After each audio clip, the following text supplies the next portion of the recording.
The Yankees need to improve for 2024. So what can they learn from the Diamondbacks?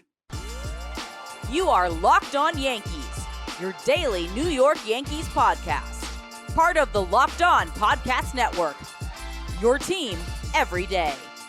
Welcome to Locked On Yankees, which is part of the Locked On Podcast Network, your team every day. Thank you for making us your first listen every day. I'm Stacey Gotsulias. Today's episode is brought to you by FanDuel. Make every moment more. Right now, new customers get $150 in bonus bets with any winning $5 moneyline bet. That's $150 if your team wins.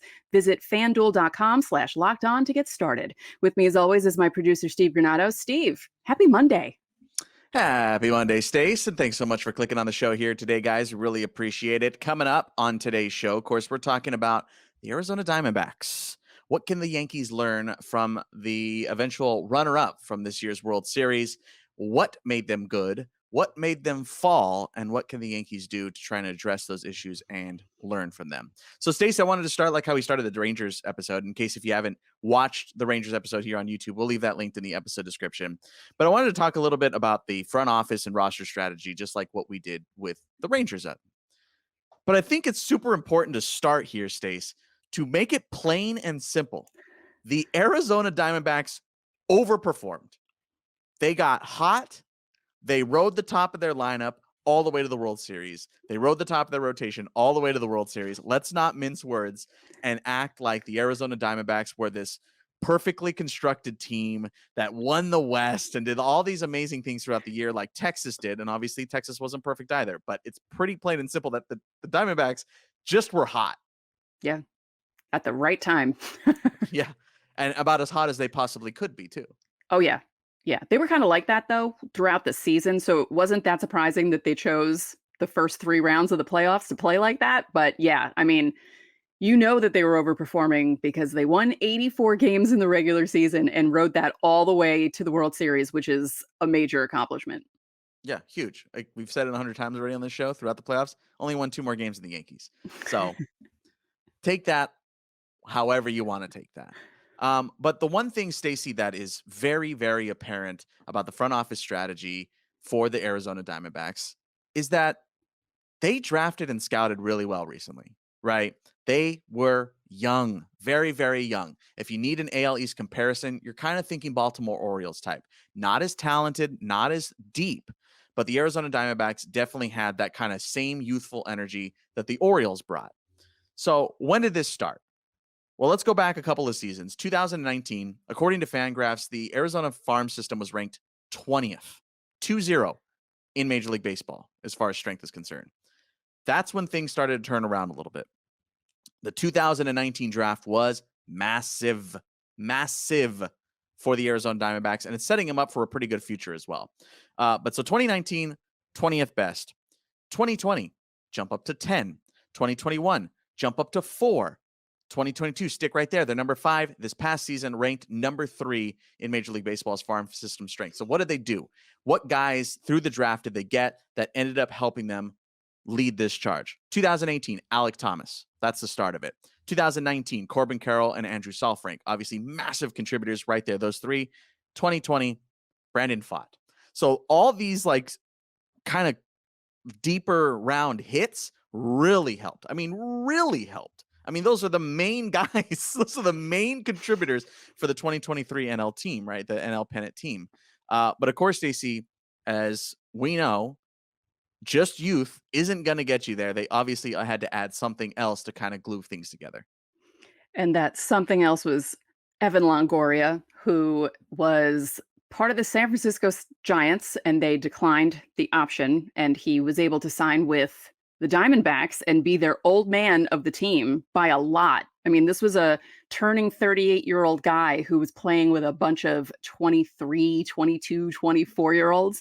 And, you know, he may not have done anything memorable in the playoffs, but it feels like just having him with all that experience to help guide that clubhouse was something that they really needed. We have talked about the Rangers and adding Austin Hedges, right? And why that was important. Austin Hedges is known as a glue guy. If you've never heard that term, a glue guy is the guy that puts it all together, right? He's the guy that everybody goes through. And you think of World Series champion teams or World Series playing in World Series teams, pennant teams, they have a guy like that. Almost all of them have a guy like that. Let's go back to 2016. David Ross was the glue guy for Right. Chicago, right? Massive. He's now their manager. 2019, Howie Kendrick, glue guy for the Nationals. They have the glue guys. They have those guys. And that was Evan Longoria. And again, like you said, he didn't really show up in the postseason. He didn't do anything memorable for that team this year. But it was massive for ushering these guys along. Think of that famous clip between Anthony Rizzo and David Ross, right?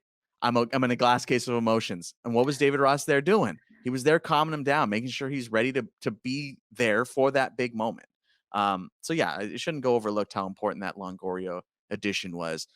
What also shouldn't be overlooked, Stacey, is the fleece job, the absolute fleece job of trading Dalton Varsho for Gabriel Moreno and Lourdes Gurriel Jr. They did something the Yankees do not do, and that's striking while the iron is hot. Varsho was coming off of a pretty darn good year in which he overperformed in 2022. The Toronto Blue Jays, leaning into the Alejandro Kirk side of things on behind the plate, are going, I don't think Moreno's going to get some playing time here. So they traded away Moreno. Obviously, Gurriel Jr. goes along with it. That addresses two holes that the Diamondbacks had, and it was massive. Yeah. How huge was Moreno in this playoff run, let alone the entire season? Yeah. And, at the time, I remember some of my Blue Jays friends being depressed about the Gurriel part of it, but being excited about Varsho just because he was so good in 22. And when you look back at it, now it's like, oh, yeah.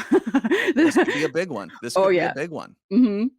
Yeah. I mean, Moreno has Silver Slugger kind of written on him. He could be a Silver Slugger moving forward. So that's just huge. And I don't think Varsho's a bad player. I want to make sure that's clear. I think, he's obviously adds some pop to that lineup where the Blue Jays desperately needed pop this season. But it kind of goes back to just what the Yankees don't do, Stace, is which they don't lean in and go and take a chance, right? Varsho's hot. We know he's hot. Let's go get something for him. Varsho's not going to be a part of our club moving forward. You got to kind of come to grips with that sometimes. And you kind of can compare him a little bit to Gleyber Torres, where like Torres is riding the second highest market of his career, and the Yankees won't go out and trade him. Should they or shouldn't they is a different question, but they don't even seem to entertain those types of ideas where the Diamondbacks say, screw it, let's go do that. Right. If they were all in the Yankees, like they said at the trade deadline, they would have done something like that instead of what they did. Yeah. Or moving Wandy. Right. They had some assets, not a ton, to be frank, but they had some assets that they could have flipped and they didn't. Yep. They obviously, talking about the trade deadline, we saw some moves from the Diamondbacks that paid off and also didn't pay off. They added Paul Sewald. That was huge. Tommy Pham. He wasn't great until the World Series, which was massive. And the only reason that series really went 5 in the first place. Chase Peterson wasn't a huge ad. Peter Strzelecki was not also part of it. So they didn't hit on everything. They obviously made headlines when they DFA'd Nick Ahmed. That didn't pay off because Jordan Lawler only played 3 postseason games. He's really relegated to a pinch hitting role. Yeah. So he didn't hit. So not everything was perfect, like we said, Stace. But one thing that was perfect on the strength side of things, Torey Lovullo was obviously a big part of why this team was successful. Yeah. And you saw it during the season because, as we said at the beginning, they started off really hot in the NL West. They were ahead of the Dodgers, ahead of everyone, outperforming anyone's thoughts of how they would do. And then they fell down a hole for about 2.5 months. Like it was really just running into a wall and just smashing into a million pieces. And it was rough for them. And it felt like he was able to get them out of that and get them into how they played in the playoffs. I mean, it's amazing how he turned the team around just in time for the playoffs and for them to get on that run. And you have to do that with a strong manager, especially when you have so much youth in the clubhouse. You have to kind of rein them in and be like, we're going to be fine. We'll be fine. Just play the way you play. and don't think too much and do what you need to do. And it feels like he's that type of manager. Yeah, it was like that he had like that famous speech, right? That now famous speech inside the clubhouse. He's like looking at this team falling apart. It's like, okay, what team do you want to be? Like, Mhm. what do you want to do? Like it's putting the onus back on the team, which I love. And there is so much, especially in the Yankee fandom, of putting things on blaming other parties when you sometimes need to look inward and Yeah. go, have I been doing everything I need to be doing?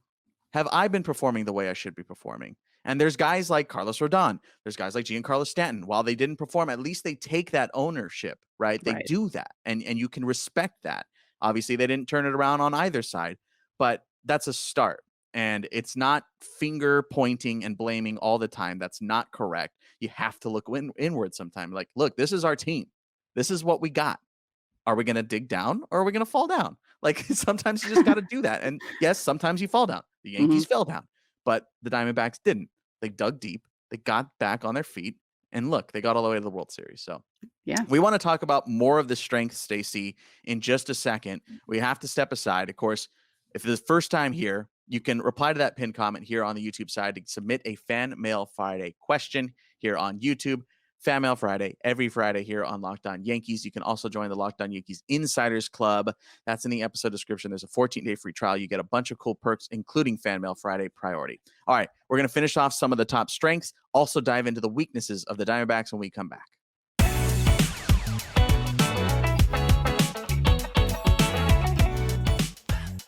Score early this NFL season with FanDuel, America's #1 sportsbook. Right now is the perfect time to join because new customers get $150 in bonus bets with any winning $5 moneyline bet. That's $150 right away if your team wins. If you've been thinking about joining FanDuel but have been hesitant for whatever reason, this is your sign. This is the absolute best time to jump on board. The app is super easy to use, and of course, FanDuel gives you all the tools to score big, like spreads, player props, over-unders, and a ton more. Tonight, the Jets are taking on the Chargers in Monday Night Football. And next week, the Giants will be in Dallas to take on the Cowboys. So now's the perfect time to get started. Go to FanDuel.com/lockedon and kick off the NFL season. FanDuel, official partner of the NFL.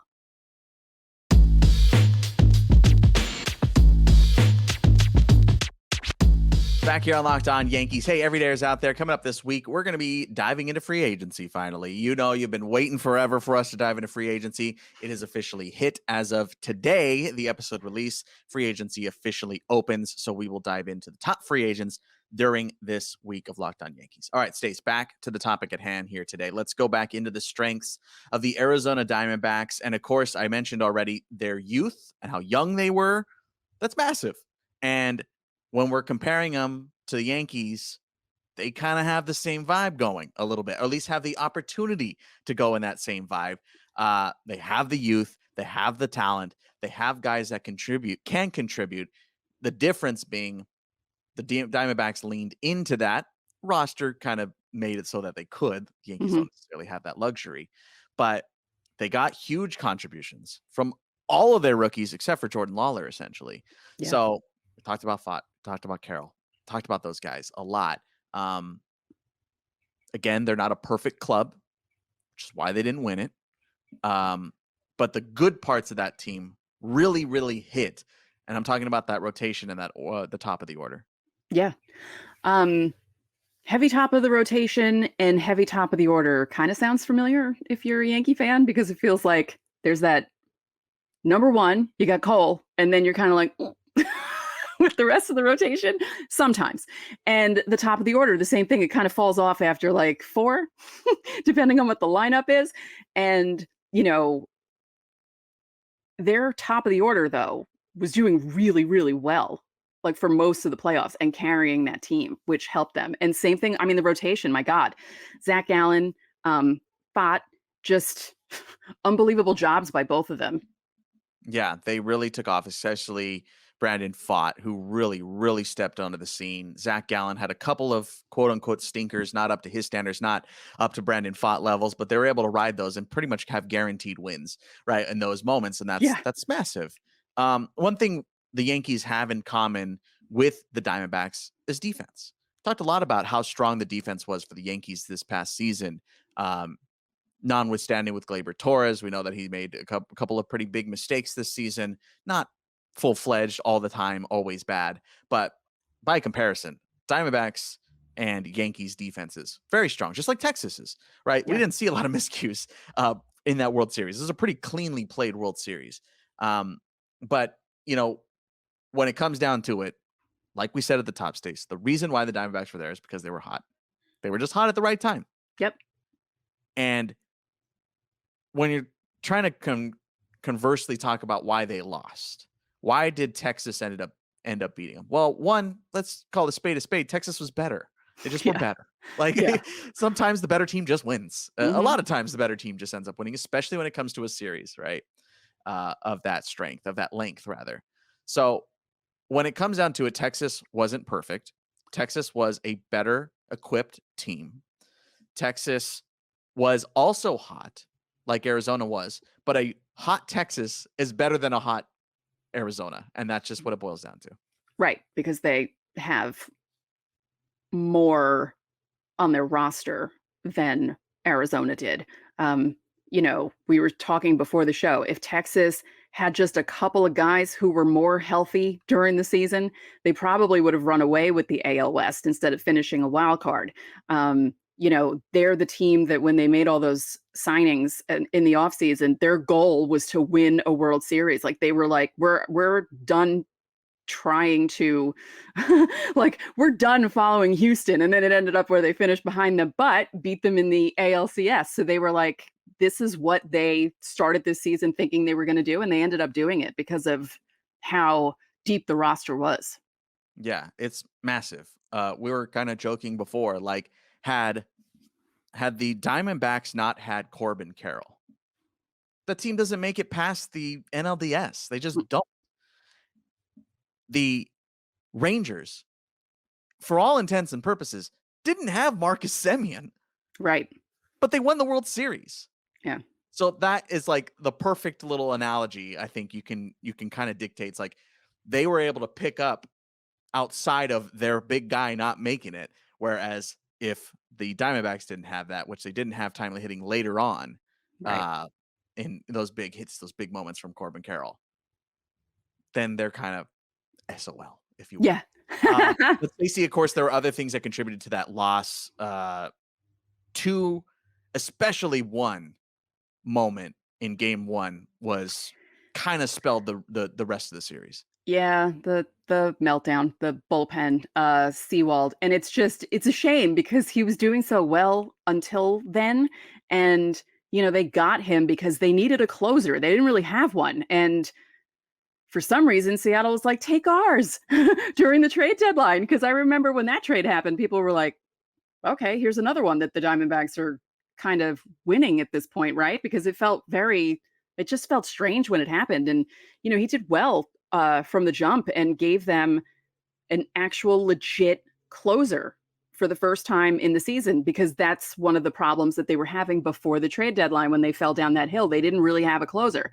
And for him to have that, and then also, Game 4 was kind of a blowout anyway, but just to have those runs happen against him in that game was also another kind of like blow to the team. Well, Game 5. Game 5, just like, oh, all right, well, that stinks. But he's a legit closer. He did really well. He just had 2 kind of bad moments on a big stage, and that happens because it's baseball. But, he was a great deal for them and really solidified that back end of the bullpen and gave them, as I keep saying, because I've said it 4 times now, a legit closer.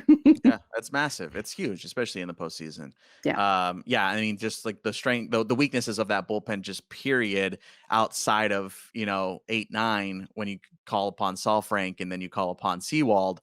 Just when you had to go to that bullpen game, they just couldn't hold a candle. John Gray obviously stepped up. Andrew Heaney had a nice game. So yes, one-off moments. Yes, I understand. But it really, again, when it came down to the weaknesses of why they didn't win, they just did not hit when they had to. They had multiple opportunities. They had runners on, and they just never got the big hit. They just never got it. They started seeing fewer at-bats, fewer pitches per at-bat, all the way down the line. So from the wild card series to the DS to the CS to the World Series, every single series, the Diamondbacks started seeing fewer and fewer pitches per at bat, which is something when we're talking about the Yankees is a massive problem they have, right? They just don't battle up there. And that's what started to happen for the Diamondbacks. They stopped battling up at the plate. So again, we're trying to find the holes, the strengths. What can the Yankees take?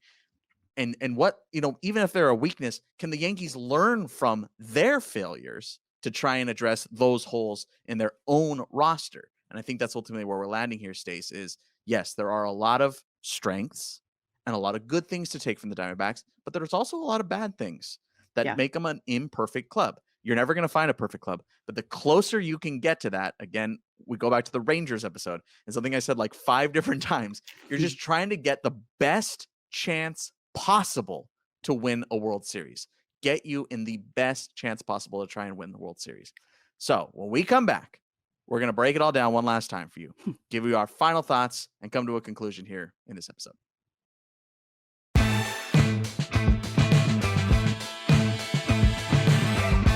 Back here on Locked On Yankees, Stacey wanted to get to some final thoughts here in this one. When you're looking at the Diamondbacks roster and their run this season, what sticks out to you the most?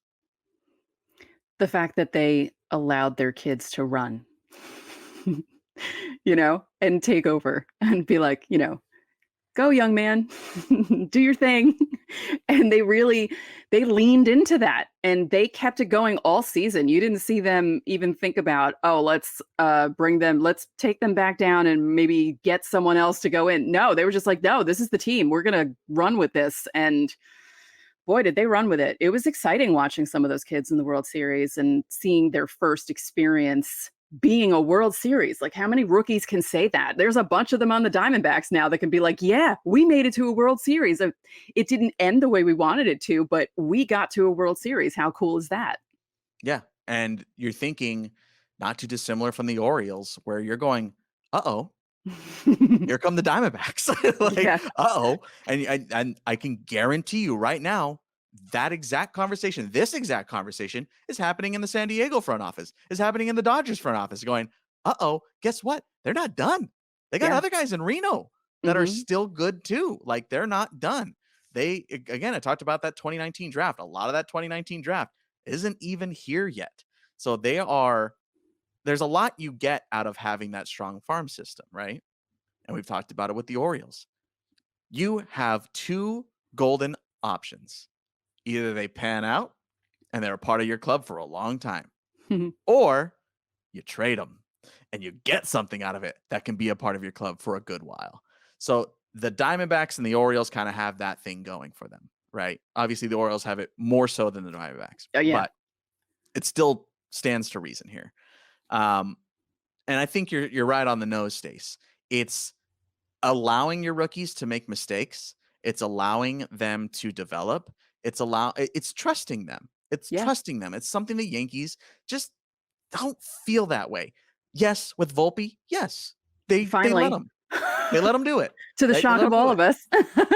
And again, I mentioned it earlier, bears repeating, they don't have the same luxury that the Diamondbacks had, where it's like, well, we kind of have nothing else. So it's like they have to. Yeah, so that's true. There are constraints when it comes to that. But it didn't mean that the Yankees couldn't do it earlier, right? Saw the writing on the wall with Donaldson. Come on, man. I know. You saw the writing on the wall. I know. I know we've said that about 20 times, but it's so true. And I will beat that dead horse until it's beyond dead. But everyone saw what was happening with him. And the fact that they didn't bring Peraza up, or at least have him move to third earlier while he was in the minors to prepare him to come up and play third, just... Preach it, Stace. Preach it.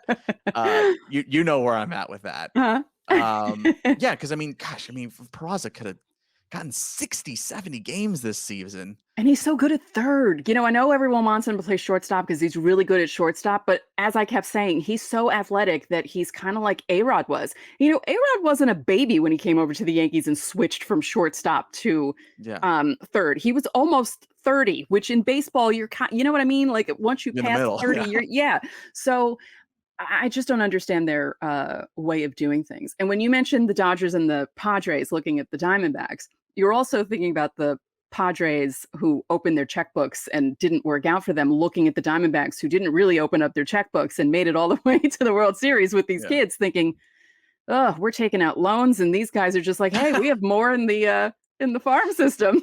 We're taking out loans. Gosh, my goodness. Yeah, I mean, that goes same for San Francisco, because San Francisco is trying to pick the pieces up after a bad offseason too. So yeah, again, the Diamondbacks aren't perfect. Neither were the Rangers. The Rangers were stronger than the Diamondbacks. That's why they won. It's just it boils down to that. Where do the Yankees fit into this conversation? I think, again, you can take a lot to learn from both Texas and from Arizona. And when we're talking about Arizona, it's leaning in, letting your youth play. Sometimes you're going to fall flat on that.